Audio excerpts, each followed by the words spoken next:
আজ আপনি আমাকে দেখতে আসেননি, আমি আপনাকে দেখতে এসেছি।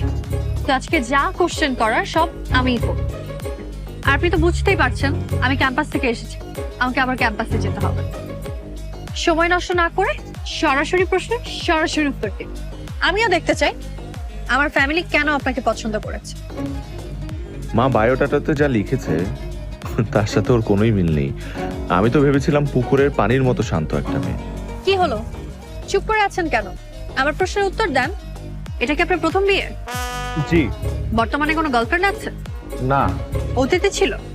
না, অতীত বর্তমান কোনো কালই কোনো গার্লফ্রেন্ড ছিল না। কেন ছিল না? আমি কখনো কোনো প্রেম করিনি তাই। কেন প্রেম করেন? আপনার কি কোনো শারীরিক সমস্যা আছে? আসতে আপনি এই ধরনের প্রশ্ন এত উচ্চ স্বরে কেন বলছেন? মানুষজন শুনতে পাবে। মানুষ শুনলে সমস্যা কি? আর তাছাড়া আমাদের কথা কেউ শুনছে না। সবাই নিজেদেরকে নিয়ে ব্যস্ত। তো আমি দেখতে পাচ্ছি যে কিছু মানুষ তাকাচ্ছে এখানে। আপনি কি আমাকে দেখতে এসেছেন নাকি আশেপাশে মানুষজন? যে আপনাকে দেখতে এসেছি। তাহলে আমাকেই দেখেন। এখন বলেন, আপনার কোনো শারীরিক সমস্যা আছে কি না? দেখেন, আমি এটা কখনো যাচাই করে দেখিনি, তবে আমার বিশ্বাস আমার এই ধরনের কোনো সমস্যা নেই। আপনি কান পিয়ার্সিং করেছেন কেন? এটা ম্যাগনেট, আপনি চাইলে আমি আপনাকে খুলে না দেখাই। না, না, লাগবে না। আপনার শরীরে কোনো ট্যাটু আছে? একটাও নেই।